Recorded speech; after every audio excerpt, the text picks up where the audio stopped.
Eu estou aqui no nosso programa, não vou dizer guru, essa palavra para mim, que sou religioso, pentecostal, assembleano, tradicional, não é a melhor que tem, respeitando, por favor. Sempre respeito os gurus. Mas eu vou dizer assim, um gênio. O gênio da economia mundial. Nós terminamos aqui falando sobre aquele período tão difícil em que houve a estabilização, né, do real, onde o mundo inteiro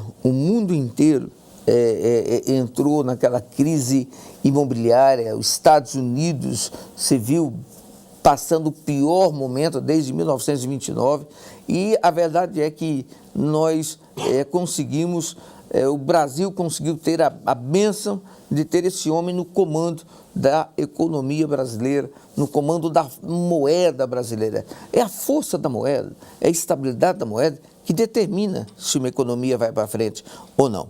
Estou falando do meu querido ministro, nosso ministro Henrique Meirelles. Ministro, voltando àquele momento, o mundo está passando ali, então, um momento horrível, né? Não é o Brasil que entra numa dificuldade, é o mundo que entra. Tirando os números da China, que aliás, a própria China diminuiu por demais o seu crescimento naquela época, né? E apesar de não serem números tão absolutamente claros, mas o Brasil conseguiu ainda se manter. Na sua ótica, o que houve naquele momento na economia mundial e que fez com que a economia no mundo se encrudecesse tanto? Foi um problema relacionado, no início, à economia dos Estados Unidos, né? Os Estados Unidos se excederam na concessão de crédito, no financiamento, principalmente de imóveis, de casa própria, etc., mas numa dimensão muito grande. Quer dizer, houve aí uma expansão exagerada dos bancos na busca da lucratividade, etc., que emprestaram para pessoas que não tinham condições de pagar, em última análise. Isso não é bom. Sim. Para quem toma um empréstimo, porque não vai conseguir pagar. Isso não é bom para quem empresta. Acabou também que numa bolha do preço das coisas que começaram... Os preços subiram muito, aí as pessoas começavam a fazer o seguinte, inclusive eu encontrei, na época, brasileiros e brasileiras morando nos Estados Unidos, que me contavam, não, eu tomei um recurso emprestado e comprei uma casa e aluguei. Falei, mas você vai ter condições de pagar? Não tem problema, porque daqui a um pouco eu vendo, o preço vai ser cada vez maior. Quer dizer, o contra toda razoabilidade. Exatamente. Aí o que aconteceu? Em determinado dia, os preços caíram, essas pessoas não tiveram condições de pagar, tiveram problemas pessoais seríssimos. Sim. E os bancos quebraram.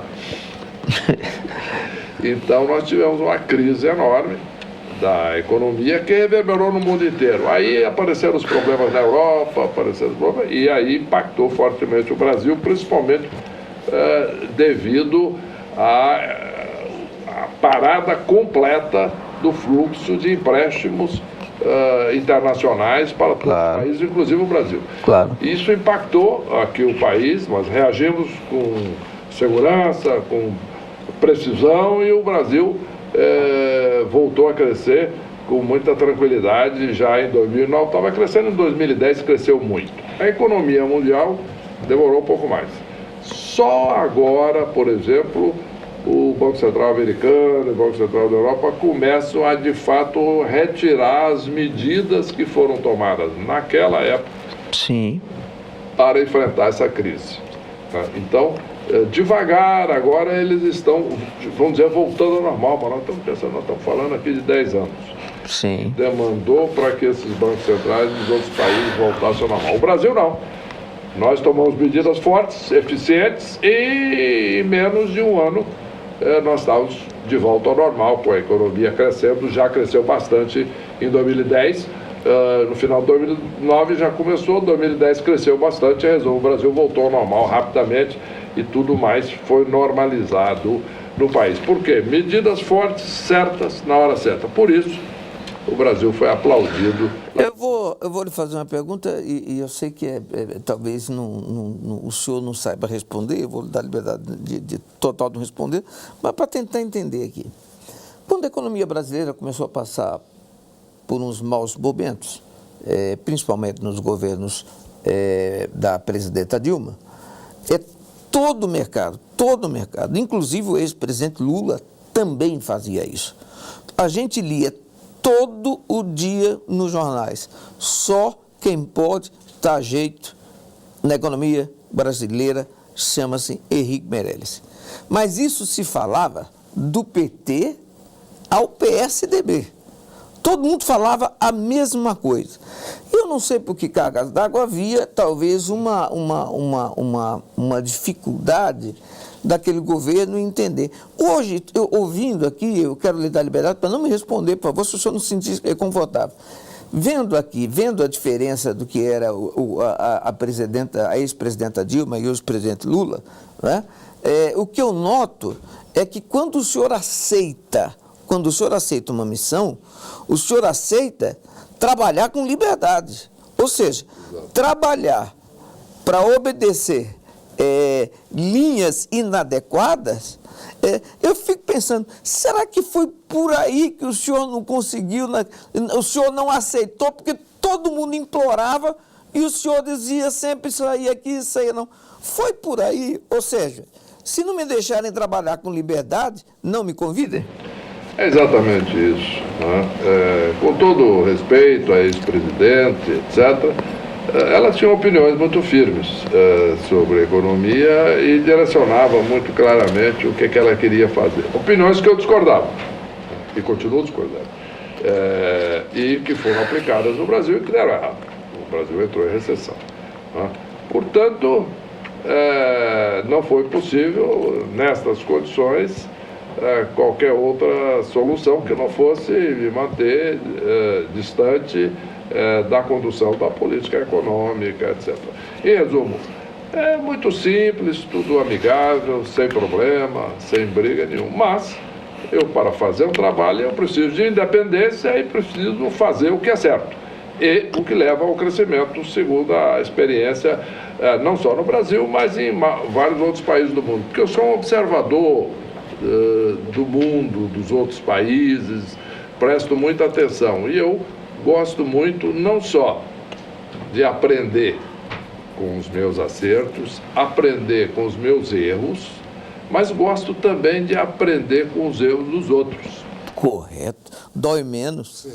Dói menos. E olho muito o que está sendo feito em todos os países, o que dá certo, o que dá errado, etc. E, portanto, quando eu tenho condições de fazer para o país aquilo que está dando certo no Brasil e em outros países e que eu tenho segurança que vai funcionar, certamente eu aceito, como foi o caso agora, quando aceitei ser ministro da Fazenda, porque liberdade para fazer aquilo que é certo, apoio do presidente e, portanto, condições de trabalhar e fazer aquilo que o Brasil precisava. Portanto, este é um ponto importante e fundamental. Quer dizer, eu acredito certamente que ninguém deve aceitar fazer aquilo que não concorda. É importante. E para isso não pode ter apelo ao cargo, nem ao presidente. Eu iria falar exatamente sobre isso, porque ser ministro da Fazenda, o presidente do Banco Central de um país da grandeza do Brasil, é o que todo mundo quer na vida. O apelo ao cargo é fantástico, né? Eu lhe diria que somente alguém, e aí eu quero olhar bem no olho do meu telespectador para dizer isso, somente alguém que tem uma vida de serviço prestada com seriedade e ama o currículo que montou, não aceita simplesmente ser mais um em uma função que pode, em errando, estragar tudo aquilo que fez de vida. Então, quer dizer, parabéns. Eu tinha essa noção, mas eu queria ouvir do senhor, porque isso é um ato grandiosíssimo. Somente tem que ter muito pé no chão para não aceitar um convite tão honroso. E aí, inclusive, eu fazia uma pergunta que as pessoas até se surpreendiam quando eu era entrevistado, principalmente no exterior, porque em muitos países, por exemplo, quando eu fui presidente do Banco Central, a diretoria dos bancos centrais muitas vezes tem um mandato, Sim. um período fixo. No Brasil não tem. Mas, normalmente, quando tinha lá um presidente do Banco Central, de acordo com o presidente, etc., tinha uma expectativa, né, de ficar. No meu caso, a minha expectativa era fazer um bom trabalho.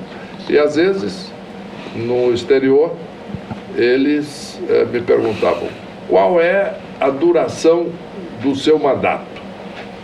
Eu dei um dia.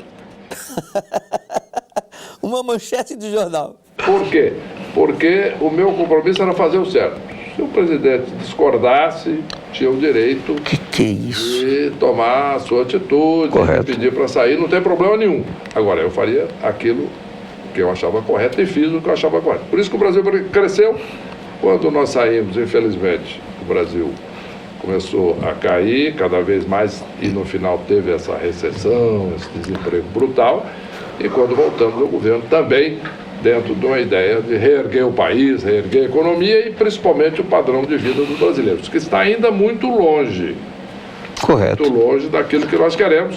Por isso é que estamos propondo, de fato, Novos passos visando poder fazer um trabalho pelos próximos 4 anos pelo Brasil. Aí com o tempo, porque não há dúvida, tem muito desempregado ainda, tem muito problema, nós precisamos resolver isso. Portanto, nós precisamos de mais tempo. Eu vou estar aqui lembrando com você, então, o seguinte, ok? Temos aí o presidente Lula, 2 mandatos, temos a presidenta Dilma, 1 mandato e um pouco de tempo, e aí, então, o Brasil mergulha numa crise política sem precedentes na história. Nunca houve precedentes alguns na história desse momento em que nós tivemos o impeachment da presidenta Lula, da ex-presidenta Lula, me desculpe, né? Por aí acaba falando da ex-presidenta Dilma, né? E logo após este impeachment, então nós aí vivemos o que eu julgo o mais negro momento de toda a história do Brasil. Isso por quê? Porque, na verdade, a incerteza econômica, os números começaram a ser monstruosamente apresentados a nós, né? E é nesse momento que o Brasil, de novo, começa a procurar quem pode fazer com que isso melhore, primeiro, não piore, e que melhore com decisões. E aqui eu lembro da senhora minha mãe sempre dizia que remédio doce não cura nada. Remédio que cura é remédio amargo. Ela me dava um remédio, eu tinha asma, minha mãe me dava um remédio de asma, era um fel. E ela sempre dizia, o fel, remédio amargo, que cura a doença, Samuel. Nós vamos ao intervalo, e nós vamos voltar falando justamente sobre isso. Esse momento em que este homem resolve emprestar o seu tempo, o seu nome, sua experiência e o seu currículo, para não deixar o Brasil abrir a bancarrota completa. A gente já vai, já volta.